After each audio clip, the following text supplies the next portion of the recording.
سنت مؤکدہ اور سنت غیر مؤکدہ میں فرق یہ ہے، سنت مؤکدہ وہ سنت نماز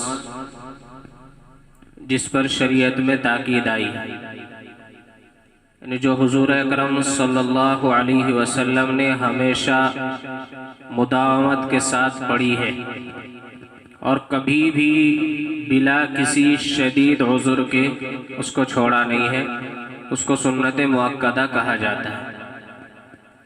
اور سنت غیر مؤکدہ وہ سنت نماز ہے جس پر شریعت میں تاکید نہیں آئی اور حضور اکرم صلی اللہ علیہ وسلم نے کبھی پڑھا ہے اور کبھی بغیر عذر کے اس کو چھوڑا بھی ہے، اس کو سنت غیر مؤکدہ کہا جاتا ہے۔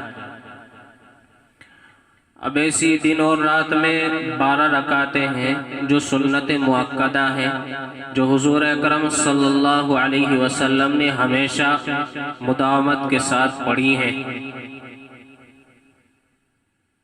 فجر سے پہلے کی 2 رکعتیں بھی سنت مؤکدہ ہیں، ظہر سے پہلے کی 4 رکعتیں اور ظہر کے بعد کی 2 رکعت یہ بھی سنت مؤکدہ ہیں۔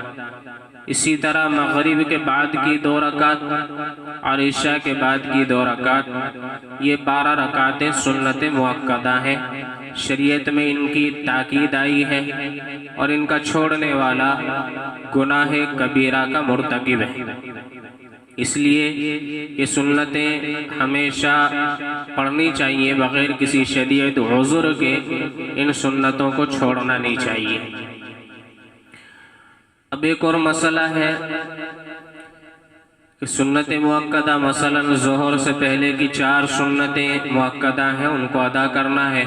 اب جماعت کا وقت ہو گیا ہے تو اب سنتیں ادا کرے یا فرض نماز میں جماعت میں شریک ہو جائے تو کیا کرے؟ تو فجر کی سنتوں کا تو الگ مسئلہ ہے، وہ انشاءاللہ الگ تفصیل سے بیان کیا جائے گا۔ البتہ ظہر سے پہلے کی 4 سنتوں کے بارے میں مسئلہ یہ ہے کہ اگر جماعت میں اتنا وقت باقی ہے کہ 4 رکعت سنتیں ادا کی جا سکتی ہیں تو پہلے 4 رکعت سنت مؤکدہ ادا کرے، اس کے بعد جماعت میں شریک ہو جائے۔ لیکن اگر اتنا وقت باقی نہیں ہے، کم وقت ہے، 4 رکعت سنتیں ادا نہیں کی جا سکتی ہیں تو پھر اب جماعت میں شریک ہو جائے اور وہ سنتیں ابھی کے لیے وقف کر دیں۔ اس کے بعد میں جب فرض نماز ادا کر لے تو ظہر کی فرض نماز ادا کرنے کے بعد میں پہلے 2 رکعت سنت ادا کرے، اس کے بعد جو 4 رکعت سنت پہلے چھوٹ گئی تھی ان کو ادا کرے۔ یہ طریقہ اولیٰ ہے، بہتر ہے، افضل ہے۔ لیکن اگر کسی نے اس کے برخلاف بھی کر لیا کہ ظہر کے فرض کے بعد پہلے 4 سنتیں ادا کر لی، اس کے بعد میں 2 سنتیں ادا کر لی، تب بھی ادا ہو جائے گی، کوئی حرج نہیں ہے۔ اسی طرح کسی نے نیت باندھ لی تھی، مثلا وقت نہیں دیکھا، اب اس نے نیت باندھ لی 4 رکعت سنت کی، اب ظہر کی نماز کھڑی ہو گئی، اس نے نیت باندھی ہوئی ہے، تو اب ایسی صورت میں کیا کرے؟ تو اب ایسی صورت میں مسئلہ یہ ہے کہ اگر اس کی 1 رکعت ہو چکی ہے تو جلدی سے دوسری رکعت مکمل کر لے اور 2 رکعت پر سلام پھیر کر کے پھر وہ جماعت میں شریک ہو جائے۔ لیکن اگر 2 رکعتیں مکمل کر کے وہ تیسری رکعت کے لیے کھڑا ہو چکا ہے، تیسری رکعت اس نے پڑھ لی ہے، تو اب ایسی صورت میں جلدی سے 4 رکعتیں مکمل کرے اور پھر نماز میں شریک ہو جائے، تو یہ سنت مؤکدہ۔ اب رہا سنت غیر مؤکدہ تو وہ بھی پڑھنی چاہیے، حدیث میں ان کے بھی بے شمار فضائل وارد ہوئے ہیں۔ اب سنت مؤکدہ اور غیر مؤکدہ میں فرق کیا ہے؟ سنت غیر مؤکدہ میں نے آپ کو بتایا کہ وہ سنتیں جن کی شریعت میں تاکید نہیں آئی ہے، حضور اکرم صلی اللہ علیہ وسلم نے کبھی ان کو چھوڑا بھی ہے، بغیر عذر کے چھوڑا بھی ہے اور ان کے چھوڑنے والے پر کوئی ملامت بھی نہیں کی ہے، تو بہرحال ان کو سنت غیر مؤکدہ کہا جاتا ہے۔ مثلا عصر سے پہلے کی 4 سنتیں ہیں، عشاء کے پہلے کی 4 سنتیں ہیں، یہ سنت غیر مؤکدہ ہیں۔ اب ان کے پڑھنے میں ویسے تو زیادہ فرق نہیں ہے، تھوڑا سا فرق ہے، وہ میں آپ کو مختصراً بتا دیتا ہوں۔ ویسے تو جو سنت مؤکدہ ہیں جب ان کو پڑھا جائے گا تو ان کے پڑھنے کا طریقہ یہ ہے کہ نیت باندھی جائے، نیت باندھنے کے بعد میں پہلی رکعت میں ثنا، سورہ فاتحہ اور اس کے ساتھ میں سورت کو ملایا جائے، دوسری رکعت میں سورہ فاتحہ سورت کو ملایا جائے۔ اب دوسری رکعت میں قاعدہ اولیٰ کیا جائے گا، تو قاعدہ اولیٰ میں تشہد پڑھا جائے گا، تشہد پڑھنے کے بعد فوراً کھڑا ہونا ہے۔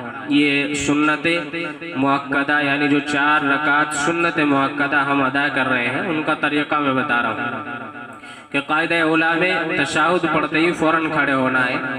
اگر کسی نے قاعدہ اولیٰ میں تشہد پڑھنے کے بعد درود پڑھ لیا تو اس کے اوپر سجدہ سہو کرنا واجب ہوگا، ورنہ اس کی سنتیں 4 جو سنتیں اس نے نماز کی نیت باندھی ہے وہ باطل ہو جائیں گی۔ میرا حال یہ طریقہ ہے سنت مؤکدہ پڑھنے کا۔ اور سنت غیر مؤکدہ اگر ہم نے 4 رکعت کی نیت باندھی ہے تو ان کے بارے میں مسئلہ یہ ہے کہ جیسے 2 رکعت پر ہم قاعدہ اولیٰ کریں گے تو قاعدہ اولیٰ میں تشہد بھی پڑھا جائے گا اور تشہد کے بعد درود بھی پڑھا جائے گا۔ وجہ کیا ہے؟ وجہ یہ ہے کہ سنت غیر مؤکدہ میں ہر 2 رکعت مستقل نماز کی حیثیت رکھتی ہے۔ ہر 2 رکعت شفع یعنی 2 رکعت کو کہا جاتا ہے، وہ مستقل نماز کی حیثیت رکھتا ہے۔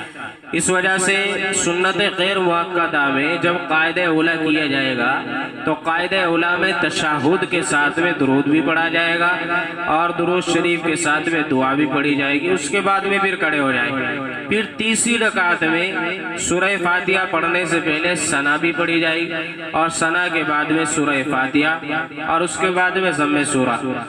تو اس طرح یہ سنت غیر مؤکدہ کا طریقہ ہے۔